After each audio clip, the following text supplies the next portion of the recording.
The Honorables, the presiding judge and judges of the Court of Appeals of the State of North Carolina. Oh yes, oh yes, oh yes. The Court of Appeals is now in session. God save the state and this honorable court.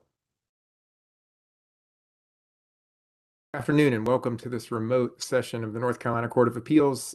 I'm Judge Richard Dietz, and joining me on the panel today are Judge John Airwood and Judge Toby Hampson. We have one case on the calendar for argument this afternoon, and that's number 2814, State v. Thomas. And we've confirmed that the parties are ready to proceed, so we'll hear from the appellant. Thank you. May it please the court. My name is Kirby Smith. I present the defendant appellant,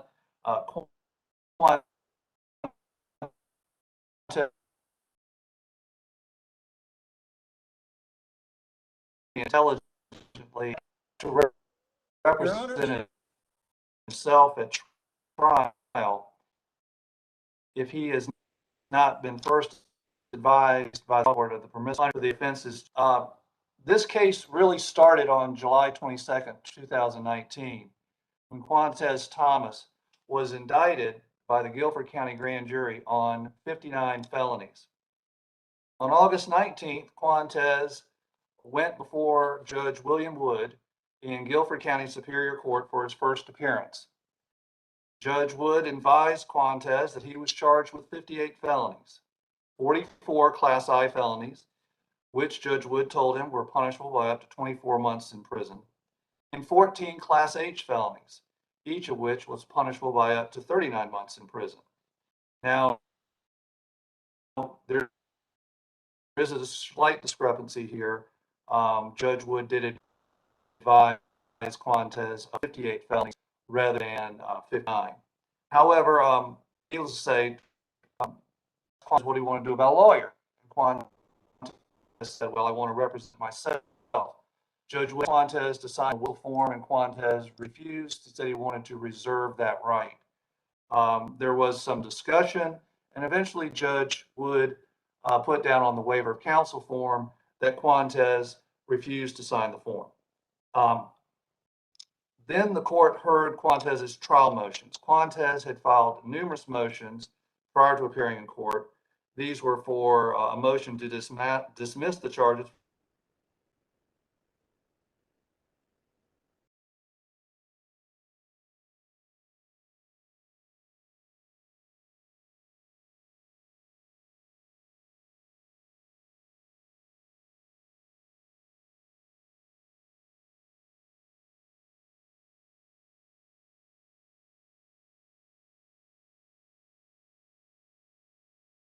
Mr. Smith, can you hear us? Can you see us? Am I not coming through? You're back now. Sorry. No. Mr. Smith and members of the panel, just 1 second. If we could pause the timer. Let's go ahead and get you joined in by phone because it looks like the network connection is not reliable enough to sustain this. So Mr. Smith, do you have your cell phone handy? I do. I'm going to put it on speaker phone. Let's see if I remember how to do this. This is my first time. No worries, I'll walk you through it. So it's okay. So at the very bottom of your WebEx screen, there's a red X. To the left of that, there's a 3-dot icon that says more options. If you select that.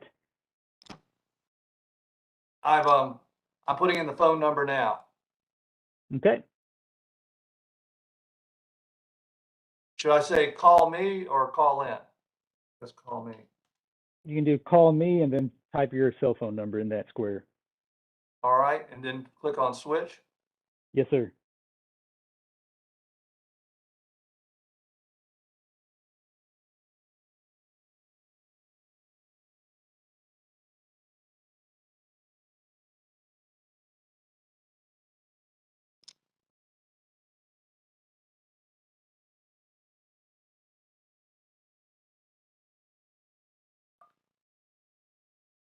Am I there?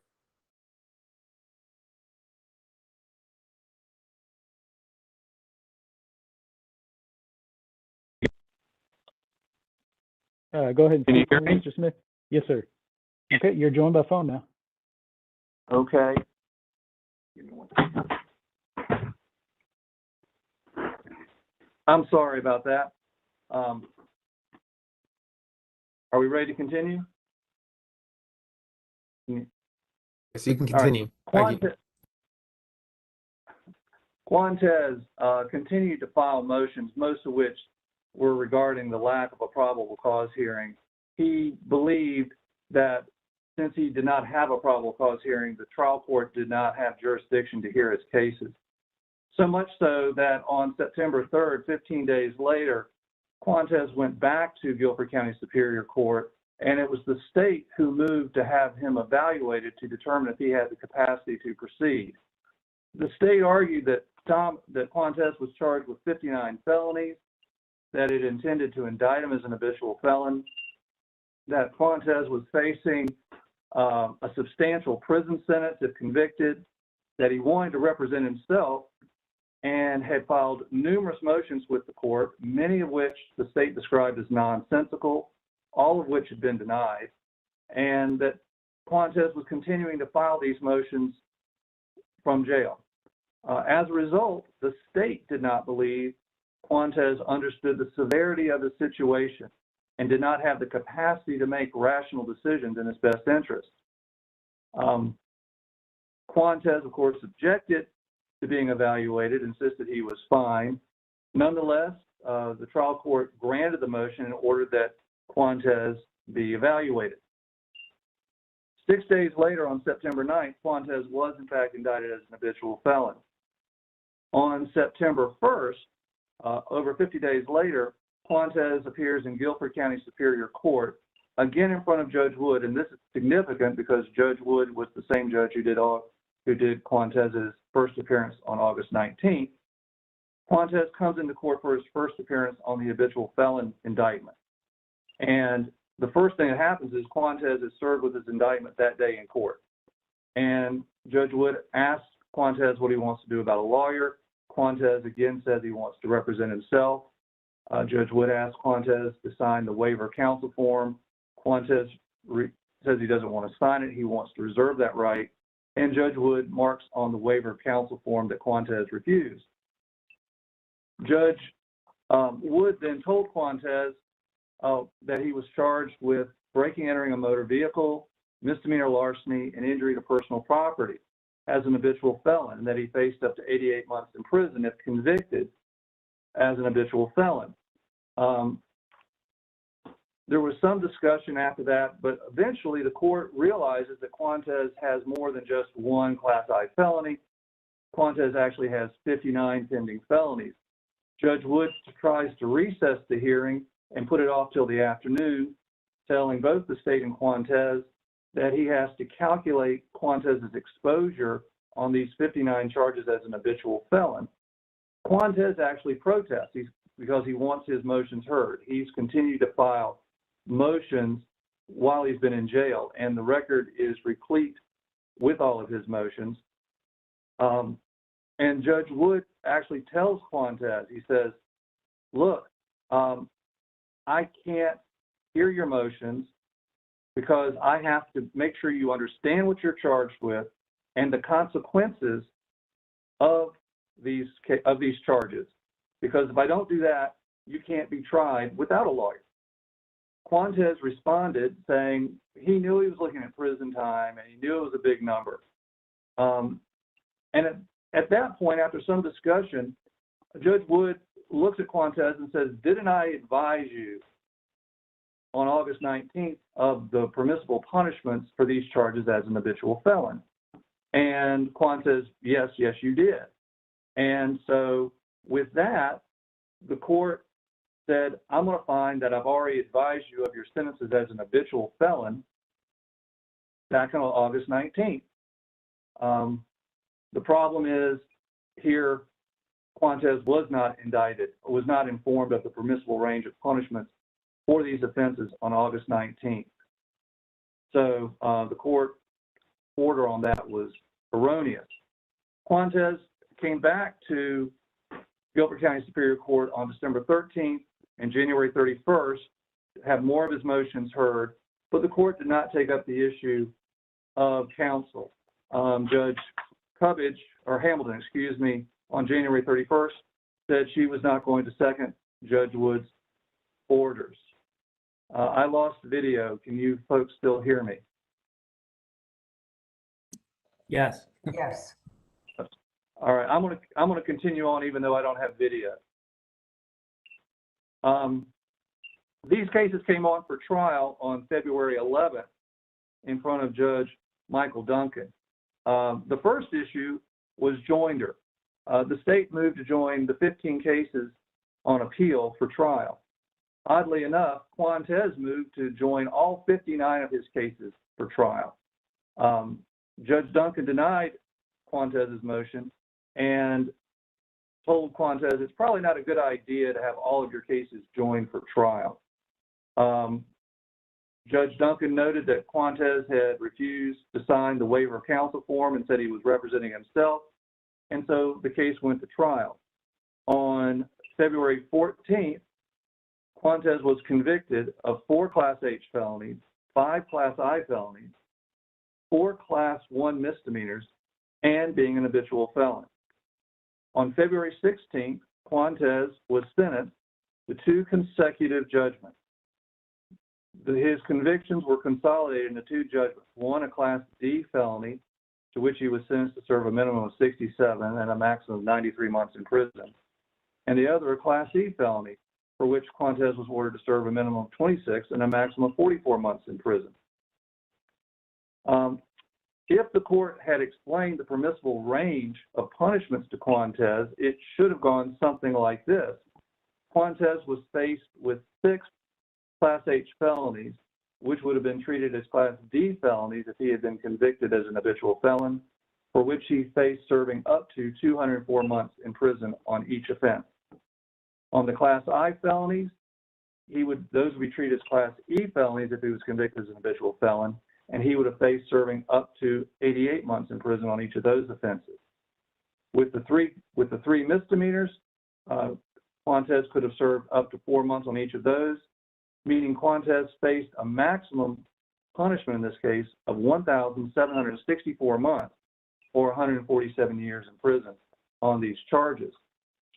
Now, both the United States and North Carolina constitutions guarantee everybody charged with a crime the right to counsel. I don't think many Mr. people Smith, dispute if I that. can I jump in a little bit? This is Toby Hampson. So, I mean, there's sort of the 2 primary issues related to the pre-trial, I'll call it, proceedings, right? Whether there was a valid competency hearing or whether your client was entitled to a valid competency hearing, and whether there was a valid waiver of counsel. And, you know, one of the interesting procedural aspects of this case is that in some respects, you know, it was the state, right, advocating for the competency evaluation, and the trial judge or judges sort of, number one, sort of accommodating the state's request for that evaluation and proceeding along those lines to try and ensure the competency of your client. And on the other side, on the counsel piece, you know, Judge Wood saying, listen, I'm more than happy to go back and calculate the entirety of the sentence and make sure I get it right. And in both instances, what we're faced with is your client rejecting those overtures, right? And actively advocating against both of those things. And so, you know, one thing I kind of question from an overarching standpoint is what's changed? What does this look like on remand? Are we not just going to be in the same position? You know, and obviously not wanting to get into any attorney-client communications or anything, but what is there on this record that would reflect any different outcome than your client rejecting these same overtures? Well, first off, let me just say, I think you asked a lot of relevant questions there. First off, I don't think this is an issue that can be waived. There's case law, the State v. Frederick case, I think, which was before this court, basically said a defendant saying, I know I'm looking at a lot of time. I know I'm looking at a prison sentence. That doesn't stop the need of the trial court to explain to the defendant what he's facing. North Carolina General Statute 15A 1242 clearly states that a defendant must be informed of the permissible punishments he's facing before he can be allowed to waive his right to counsel and represent himself at trial. This is not something that cannot be waived. And I understand your question, well, how's it going to be any different if he goes back? I mean, quite frankly, I could answer that question, but I'd have to go off the record to do it. And I don't think I can or should do that unless you want me to, and I won't unless you ask me to. But this is what is known as a structural error. The United States Supreme Court has identified 6 areas that are structural areas, and the right to counsel is one of them. And when you have a structural error, it's where it's where there's a constitutional problem, and it affects the whole trial process, so much so that simply it's a defect in the process that affects the trial process, so you really can't say justice is being done. So you see there's a gray area. In Indiana v. Edwards, the United States Supreme Court found that a person might have the capacity to proceed to trial, but might not be competent to waive his right to counsel. And in those situations, a person could be required to be represented by an attorney at trial. Now, we need to be clear, the competency to waive the right to counsel is not the competency to represent yourself at trial. Okay? It basically means you know and understand what you're doing, which is where North Carolina General Statute 1242 comes into play. The North Carolina Supreme Court has said a person can only waive his right to counsel and represent himself if he makes the decision knowingly, voluntarily, and intelligently.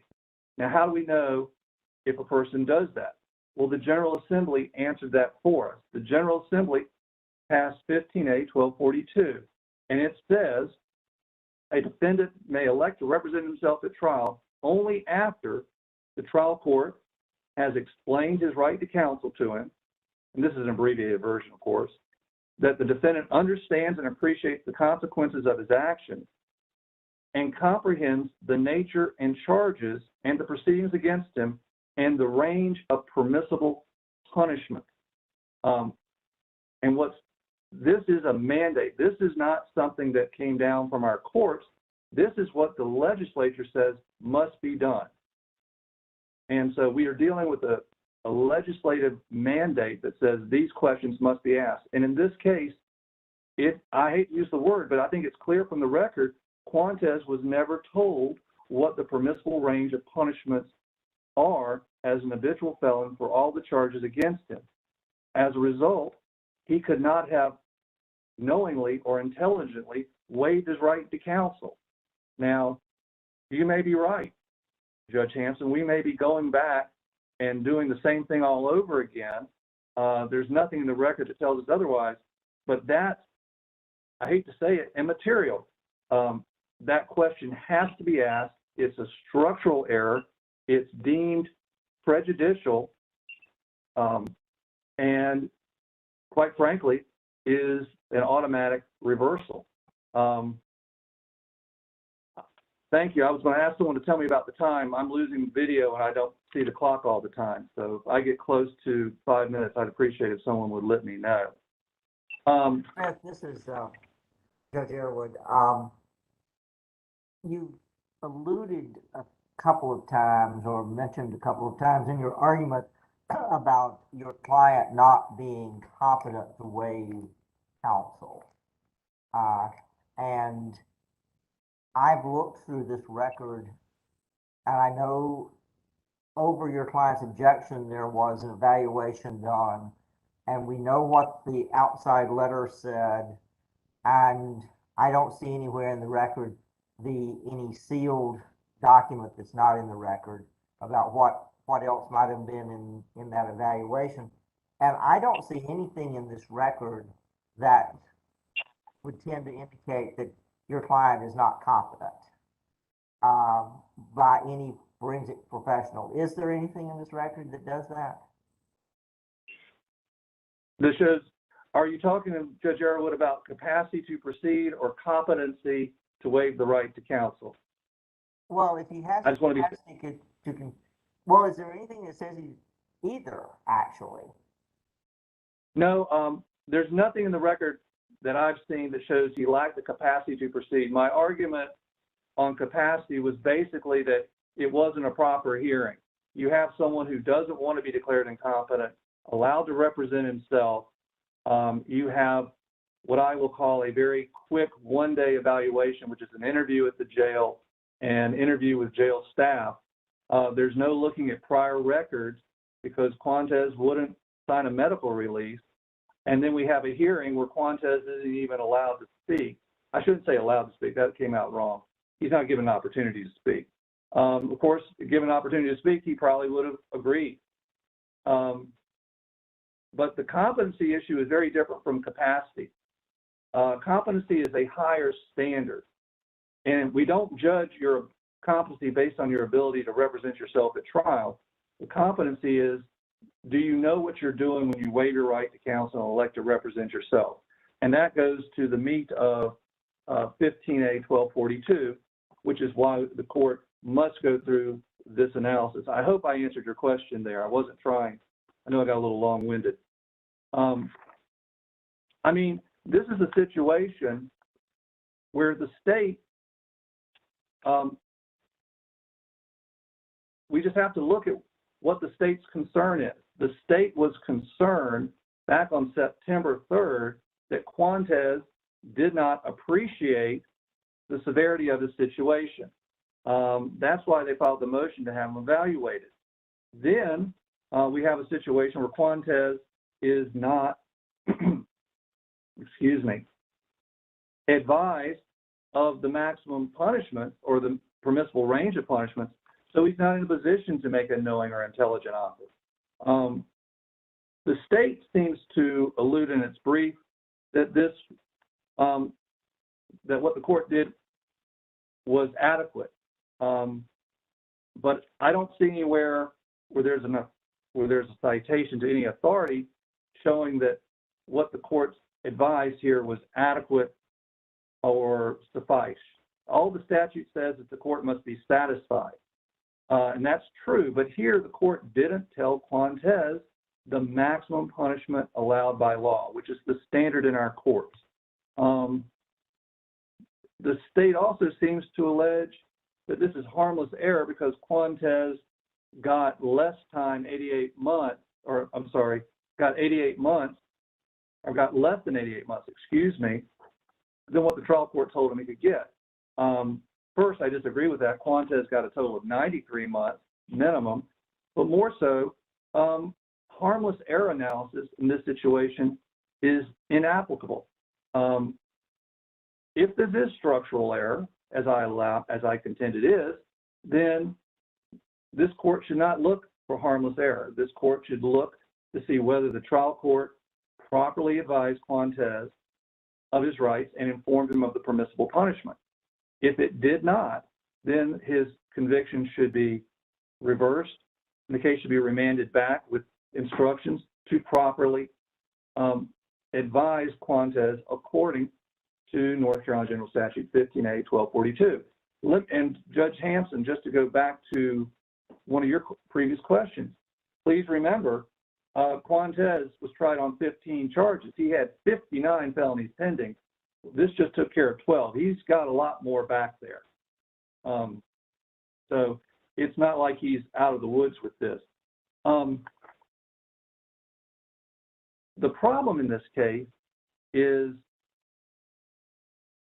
the erroneous deprivation of counsel or an error involving the right to counsel has been found by our courts to be structural error. And what we have here is a case where where the state believes Quantes doesn't understand the severity of his situation. And the court agrees that he's making nonsensical motions, which is his right. But that's why he's evaluated. But the state believes he does not understand the severity of his situation. And the trial court, by failing to instruct him or advise him on the permissible range of punishment, basically guarantees Quantes doesn't understand. And if he doesn't understand the maximum range of the severity of the situation, then he really can't intelligently and knowingly waive his right to counsel and represent himself. And that is a defect in the trial process itself. We can't say Quantes received a fair trial because he didn't make the initial decision as to whether or not to have an attorney or represent himself at the critical stage. And this is a critical stage of the proceeding. And that's what makes it a structural error. So you've got about a minute, 30 seconds until you're into your rebuttal. I'm actually about at the end of my argument. I hopped around so much. I'm sorry about that. Can I just save the remainder of my time for rebuttal? You may. Thank you. We'll hear from the appellee. Thank you. May it please the court. My name is Ben Spangler. I represent the state in this matter. There are 3 questions presented. I will attempt to address them in the order that Mr. Smith did. First question presented is whether the defendant, or whether the court was satisfied that the defendant comprehended the nature and proceedings, or nature of the charges and proceedings, and the permissible range of punishments for that. Second, whether the trial court's hearing into the defendant's capacity to proceed contained any error. And third, whether the judgment contained a clerical error.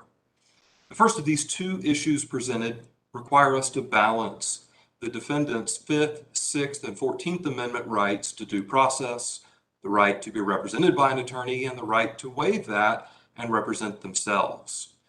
Addressing that first issue, whether the defendant comprehended the nature of the proceedings and the charges against him, whether he understood the range of punishment against him, I think it's important to focus on the wording of the statute here.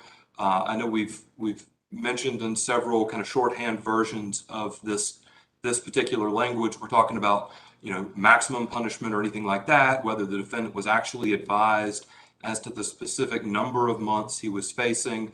And that is not a requirement of the statute. Reading the statute, the trial court has to be satisfied that the defendant comprehends the nature of the charges and proceedings and the range of permissible punishments.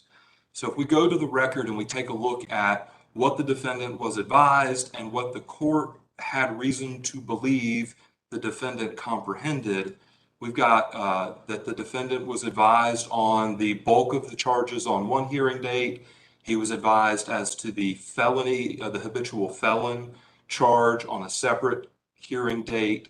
The defendant then, once the judge realized, hey, we've got some other charges that need to be advised on habitual felon, the defendant represented to the court that he was aware what the punishment would be for those other charges under the habitual felon addition.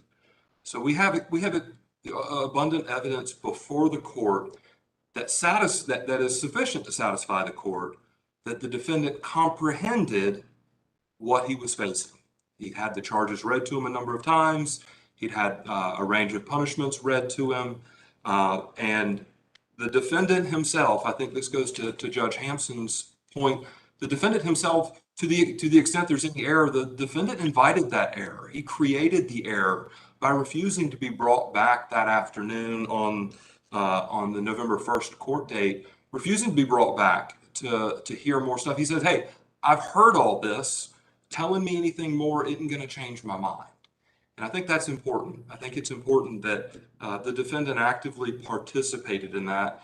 And telling him anything else wouldn't have changed his mind.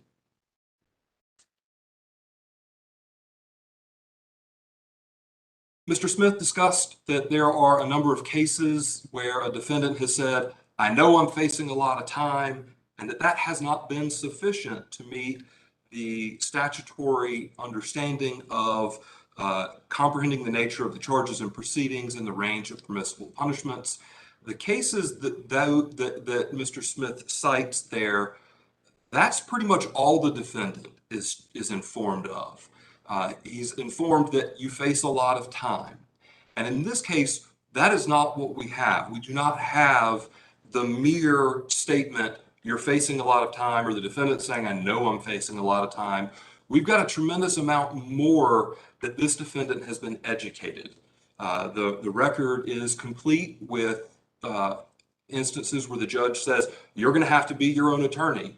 You're going to have to handle discovery. You're going to have to handle opening and closing arguments. You're going to have to answer, you're going to have to deal with examining witnesses. We've got the defendant being made abundantly aware that he's got the right to an attorney. He's got the right to a court-appointed attorney. He's got the right, which he asserted several times. He refused to waive the right to apply for an attorney, even to the very end of the trial. The defendant also says that because he did not have capacity to proceed, that he could not have had capacity to waive the right to counsel. That at the point that he was advised of his right to counsel, and at the point that he chose to proceed pro se, that he should have been evaluated for his capacity to proceed prior to that point. And there's a couple of cases that the defendant cites too, where that is what in fact happened. We have in those two cases where the defendant was evaluated for his capacity to proceed, found to have capacity to proceed, and then the process moved on to the defendant electing to proceed pro se. What we have in this situation is a little bit different. The trial court determined that the defendant had capacity to proceed pro se before determining that the defendant had capacity to proceed, again, under the two different standards that Mr. Smith addressed in his argument. But we've also got case law that says the capacity to proceed can be held after the fact. We've got a case that I referenced in my brief where the capacity to proceed issue was addressed prior to the habitual felon sentencing, but at the conclusion of the trial in bulk, and that was found to apply retroactively to the entire trial. And I think in this situation, it makes sense to apply the same standard, applying the defendant's found capacity to proceed to trial back in time to his capacity to represent himself in the hearing on whether he was to represent himself. And I think kind of the wording there highlights some of the difficulty that the courts have in dealing with or addressing and protecting the rights of individuals who want to proceed pro se, forcing them to have an attorney as the defendant has asked for in his prayer for relief in his amended brief, asking this court to order him to have an attorney at certain points in this remanded procedure. That's not what the defendant wants. The state tried over and over to get the defendant to have an attorney. There's a number of situations where the defendant, I think in one situation, the defendant said, hey, I want a motion to continue, and the court said, or it was a bond reduction, I'm sorry. I want to reduce my bond. It's $1 million. I don't want $1 million bond. And the judge said, that's not how you do it. You need an attorney. The attorney will tell you how to do it. Do you want an attorney? And at several junctures, I asked this guy, please get an attorney. And he refused. He was given every opportunity. He was never told, no, you can't have an attorney. In a lot of the other cases that we're looking at, the defendant changed his mind, where the defendant came back after the fact and said, hey, now I want an attorney. And the court said, no. This defendant was never told, no, you can't have an attorney. Can I circle back to Thomas's awareness of the maximum possible sentence? So just to understand the state's position, in your view, did the trial court ever actually accurately tell Thomas the maximum possible sentence that he could receive for the crimes with which he was charged? I can't find anything in the record where it says, hey, you're facing a maximum of, I think Mr. Smith said 1,764 months in jail. I don't see anything in the record that suggests that. I don't also read the statute to require that be something that is explicitly told to the defendant, merely that the defendant comprehends the permissible range of punishments. Obviously, that is a higher bar than just a lot of months, right? We've got that in case law. A lot of months is not good enough. The defendant in this case, not only did he say it's a lot, but he also said he understood that it was in the statutory scheme of the habitual felon. And I think in this situation, it's really not unreasonable for the defendant to have put on the spot, how much time are you facing? Say, I don't know, but it's a lot, because that's essentially what the judge said at the same time, right? Judge said, hey, I need to stop this proceeding for a number of hours so that I can calculate the number of months that you're facing. And for the defendant to be put on the spot in the proceeding like that and come up with that same number that the judge is asking for several hours to come up with, I really don't think that is a reasonable conclusion that we can draw from the transcript, that the defendant did not have an understanding of how much time he was facing just by saying, I don't know, it's a lot. But isn't that sort of part of the problem here, is that in addition to just saying, I understand it's a lot, that, you know, he'd previously been informed before of a different number that was not accurate. And indeed, although I don't think the judge was actually going to take hours to calculate the computation, I imagine the judge had other matters to deal with and was going to return that afternoon. But nevertheless, even you know, a well-seasoned trial judge sitting there could not, you know, come up with the range of maximum punishments without actually having to think about it for a minute. So, you know, I in some ways, I think that does kind of underscore at least the question of whether there was a reasonable comprehension of the maximum range of punishments.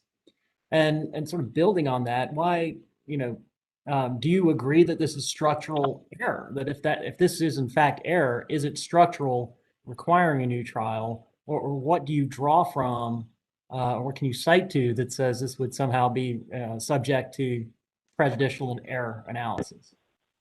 I think what we're looking at here, whether the defendant was properly advised, whether the trial court was satisfied, and that's what the statute says, was the trial court satisfied that the defendant comprehended what he was facing?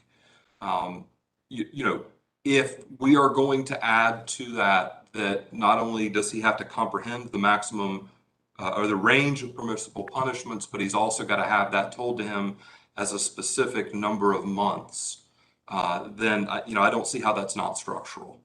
I think we would have to build on the statute in order to get there, though.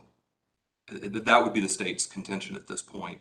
I think comprehension here of the range of punishments, the nature of the charges and proceedings, there's a lot that's going on with that. And to your point earlier, just at the beginning of your question, that, you know, even a seasoned judge would have some time that they would need to complete a full advisement of the number of months that is involved. I think even if a reasonable person was listening to that 59 times in a row, I still don't know that would help them fully appreciate the gravity. What's the difference between 59 charges and 30 charges?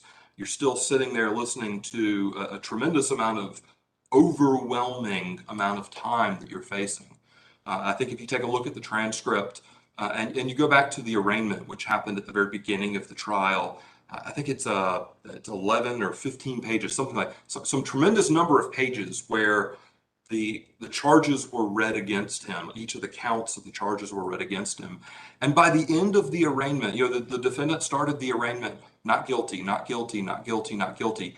And by the end of the arraignment, he was, you know, you don't see it in the transcript, but you feel like he's sitting back, and he's not responding.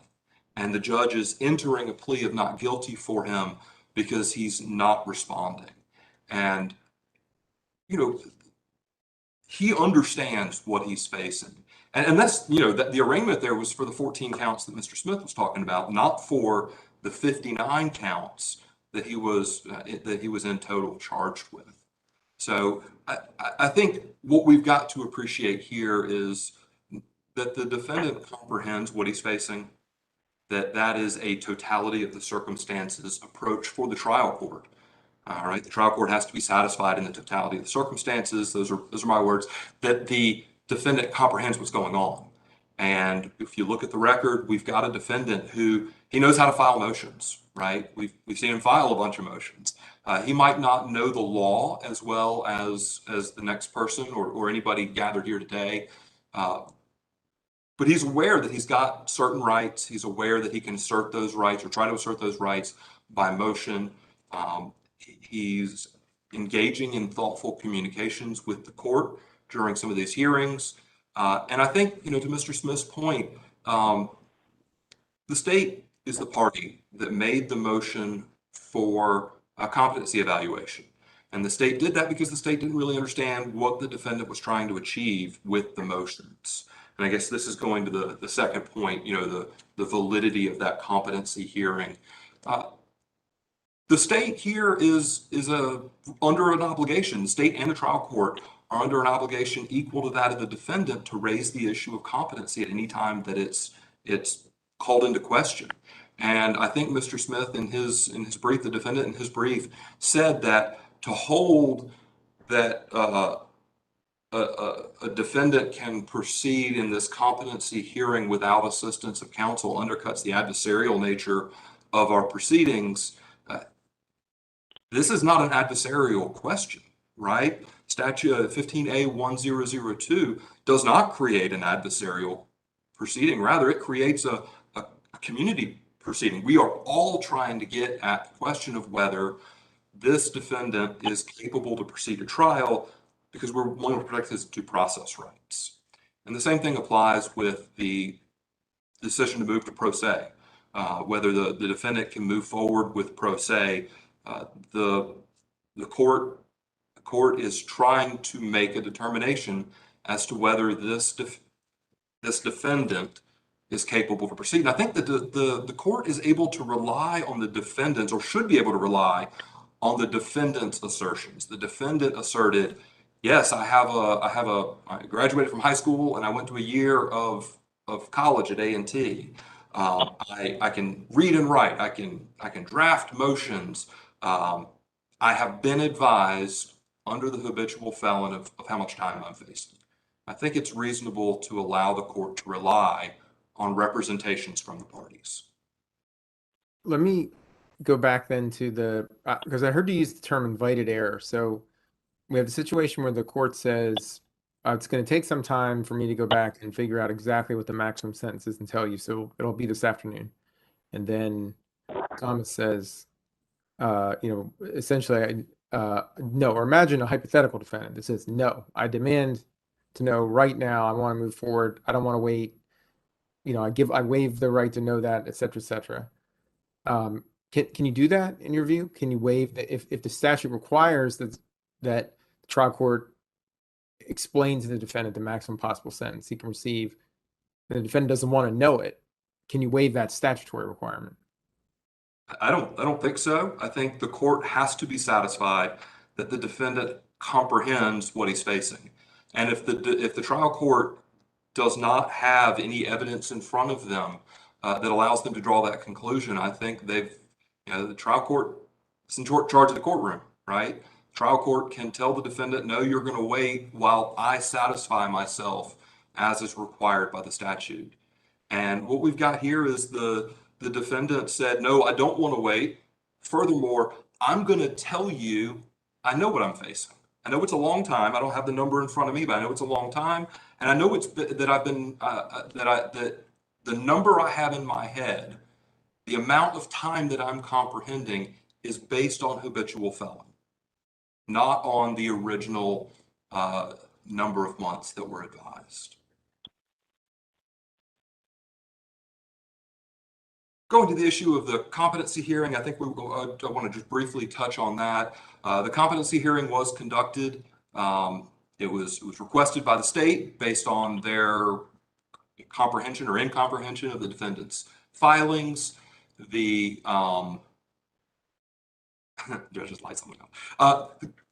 The state here is not presenting any evidence in their motion. The state has said, Judge, you've seen what's in the record. I don't have anything to add to that. It doesn't make sense to me. Let's get this defendant checked out to make sure that we're not violating his due process rights. It's required of any party or the court by the statute. And the state's arguments here are not considered evidence. Those are the state's arguments in order to petition the court to have the defendant evaluated. The court looked at that, and I think if you take a look at the difference in the language between the state's motion, the state's arguments, and then the judge's order is less skeptical of the defendant's motives or whatever else is going on with those motions, but nonetheless orders the evaluation. The evaluation was conducted. It was returned in compliance with the statute, cover letter, and a covering statement, along with that sealed report put in the file. It was reviewed by the judge. The state had nothing further to add to that.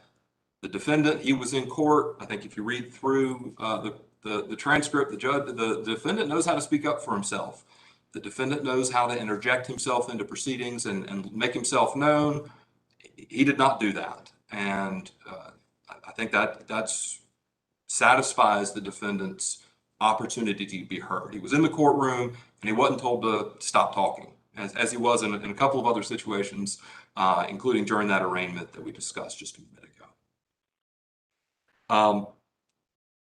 So really, I think that's all I have to say about the defendant's capacity to proceed to trial. The hearing was conducted. It was conducted according to the statute. Defendant was found capable to proceed to trial.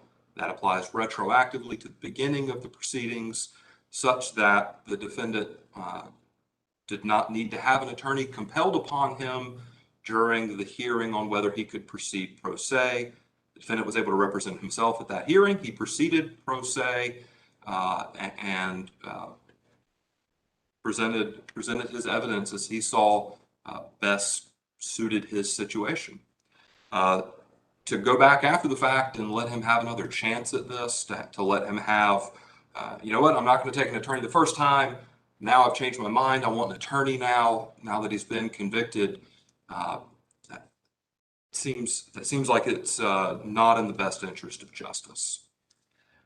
Very briefly, I addressed in the final argument the clerical error that occurred during the sentencing phase. During the sentencing phase, the court did read off each of the guilty verdicts as was reflected on the verdicts that were handed forward by the jury.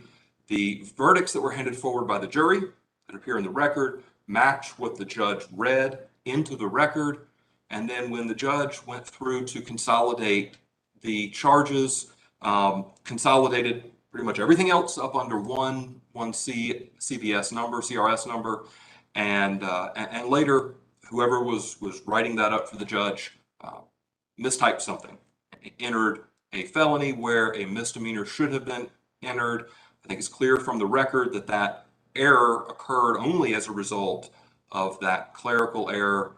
I think we send it back to the court. We remand back to the court to correct that clerical error. Actually, since you bring that argument up, I think we appreciate the state's candor in acknowledging the mistake in the judgment. But my question is it really, even if it was sort of maybe in fact a clerical error, does it really constitute a clerical error, sort of as a matter of law, where changing that clerical error really could potentially result in a substantive change to the face of the judgment. It's not, it's not a minor change. It's removing a charge that's on a judgment against a defendant. So so is it really a clerical error that would just require remand for correction versus a more substantive mistake that requires, us to remand this for resentencing to make sure the trial court understood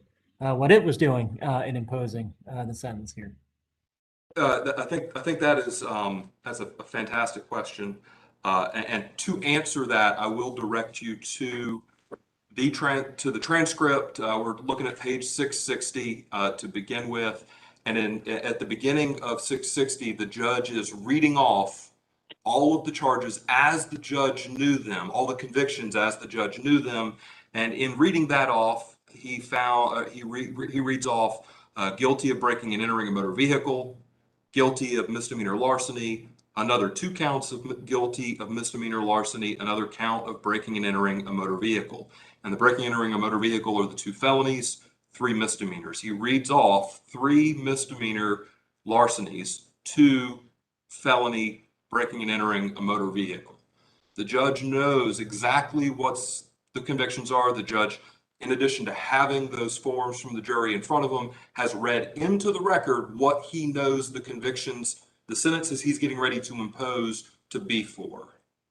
He proceeds to pronounce his judgment there in court, and he consolidates one of these misdemeanors up under one of the other felonies. That misdemeanor was incorrectly written down as a felony and still consolidated up under another felony where the sentencing is. I don't see anything from the record there that would suggest that the judge, ticked off on his fingers. All right, we've got 3 felonies on this one, therefore it's going to be 30 months. Whereas if it had only been 2 felonies that were consolidated, it would have been 20 months. I think the judge said, felony, conviction, I'm going to throw all this other stuff under here. Habitual felon, conviction, I'm going to throw all this other stuff up under there. And the judge was aware of exactly what he was sentencing, what he was consolidating, and it was incorrectly written down.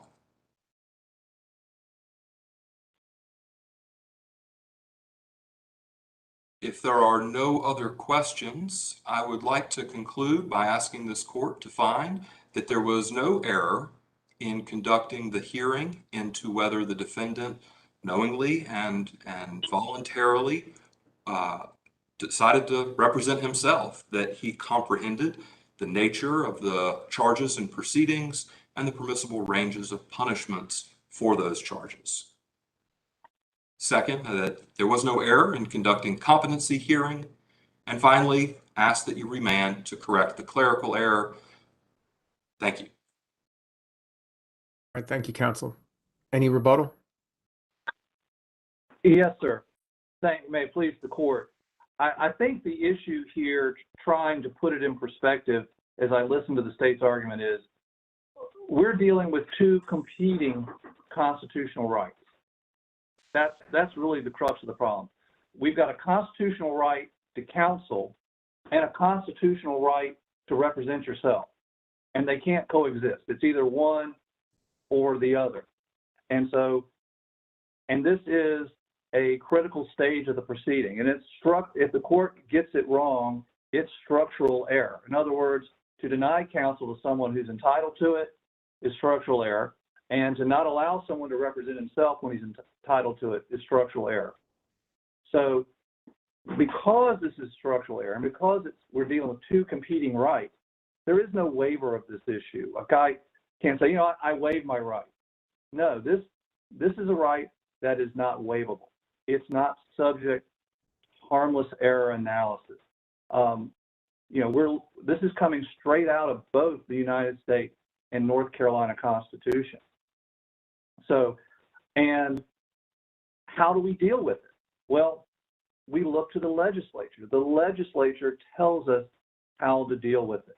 They gave us a statute, and this court and our Supreme Court have said this statute is a mandate. It is not discretionary.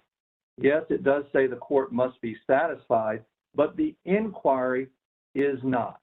The inquiry is required.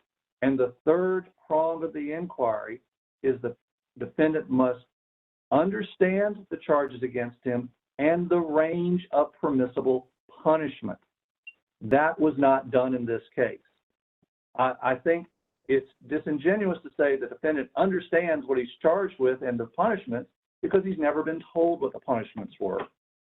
And the fact the defendant comes forward and says, well, I know I'm looking at prison and it's a lot of time, this court has said that's not good enough.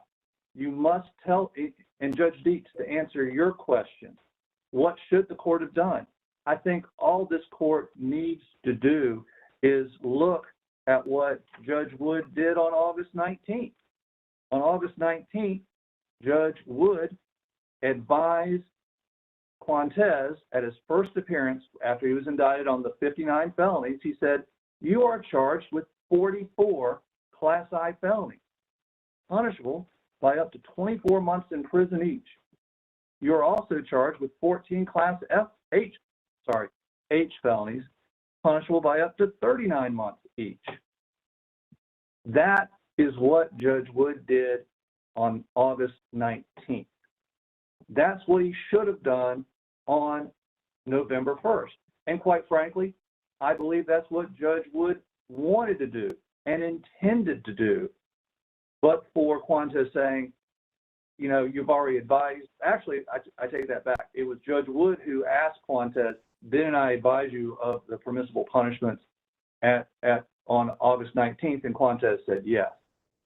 The problem is this has a ripple effect throughout the rest of the trial. Every following judge says, well, I'm relying on what Judge Wood did. I rely on what Judge Wood did. And so you've got someone going to trial representing himself who was never advised that you're facing you could get up to 1,764 months. And for the court, for the state to say, well, this is how we read the statute. Bear in mind, criminal statutes and procedures are to be strictly construed in favor of the defendant against the state. And here we have a statute that explicitly says the defendant must be advised of the permissible punishments before he can waive his right and to counsel and be allowed to represent himself. That simply was not done here. And so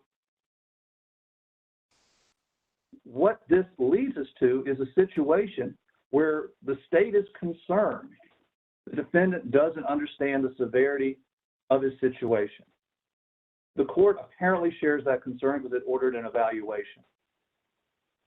And despite the fact Quantes is found to have the capacity to proceed, that doesn't mean he is competent to waive his right to counsel and represent himself.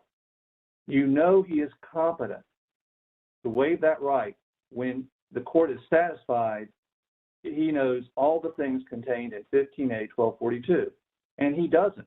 Quantes can't know all these things because the court never told him. This is a structural error.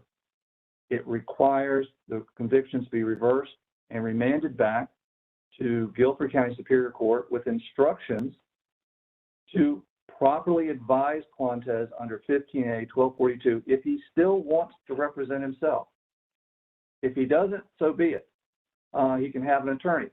But I think it's disingenuous to say it's in the best interest of justice that we affirm the conviction. Justice is abiding by what the Constitution say, and justice is abiding by what the statutes say in this case, and it simply was not done here. This was a structural error, and for those reasons, I am asking you to reverse Quantes' convictions, remand his cases back to Guilford County Superior Court with instructions to properly advise him under 15A-1242 so he can make a proper, knowing, and intelligent choice about whether he wants counsel to represent him in these matters. Thank you. All right. Thank you, counsel. We will adjourn. Mr. Soar? Sure. This session of the North Carolina Court of Appeals is adjourned. All right. Thank you both. You're free to drop off now. It's like virtually walking out of the courtroom. So thank you for your